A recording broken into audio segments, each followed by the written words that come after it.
Almost every civilization remembers a flood, not a local storm or not a seasonal river flow, but a flood so vast that it erased worlds, ended ages, and forced humanity to begin again.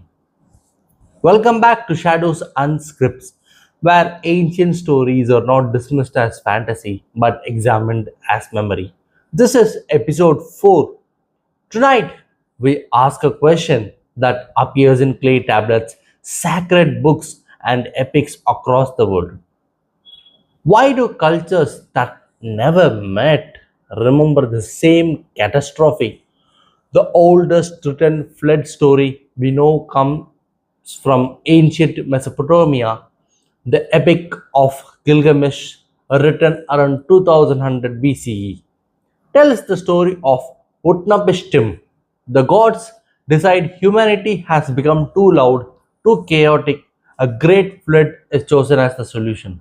But one man is warned.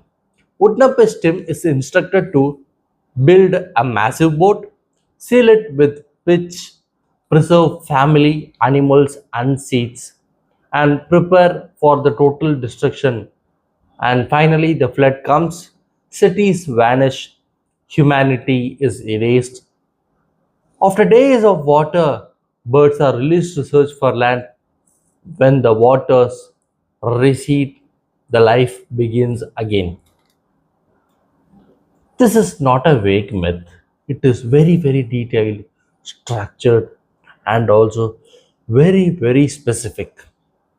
It reads like less imagination and more like a remembered disaster.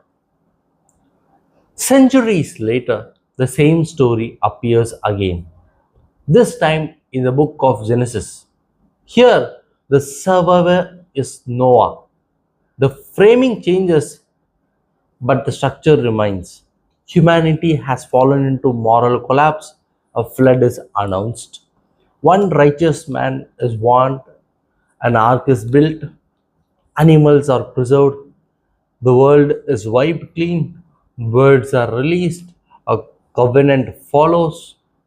Scholars widely agree that the biblical flood narrative appears after the Mesopotamian accounts, yet the similarities are too precise to ignore. This suggests transmission, not at all a coincidence. The flood here becomes a moral memory, a warning about arrogance, excess, and forgetting the limits. In India, the flood appears again, but with a different philosophy. In the Vishnu Purana and the earlier Vedic texts, the survivor is Manu, the progenitor of humanity. Manu is warned by Matsya, the fish incarnation of Lord Vishnu. He is told a great deluge is coming, preserve seeds, sages, and life. Tie the vessel to the divine guidance.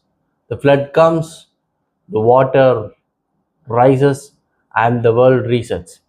But here there is no punishment, only preservation. After the flood, Manu restores the Dharma, knowledge continues, and the civilization resumes. According to the Indian thought, this is not the end of the world, it is a cycle. Destruction is not at all final but a part of renewal. Different continents, different gods, different philosophies. Yet the same core structure still remains.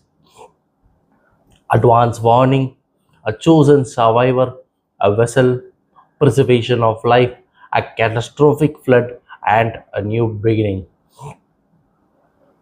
This is not one culture copying another randomly. This looks like a shared memory encoded differently by different civilizations.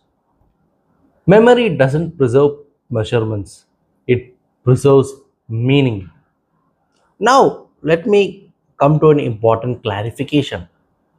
There is no scientific evidence of a single flood covering the entire earth at once.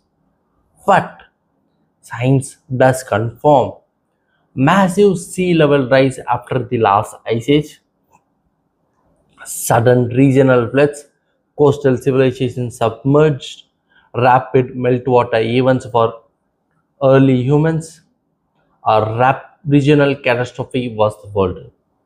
If an entire civilization disappears underwater, memory does not record the scale, it records only the survival. Ancient people did not write the history books, they encoded memory into myth. Myth was not a fiction, it was compressed knowledge. Flood stories always has taught us nature has limits, human arrogance has consequences, survival requires foresight, and civilization is fragile. That is why these stories were made sacred. Sacred meant never forget this. Maybe there was no single global threat, or maybe there was.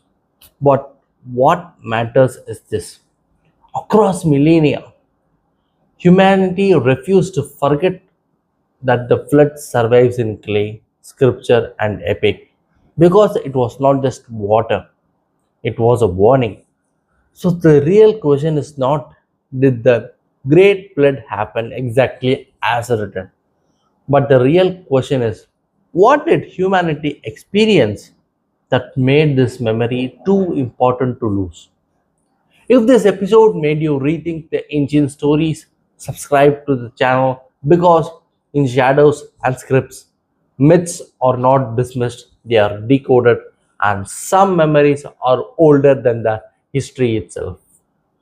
Thank you.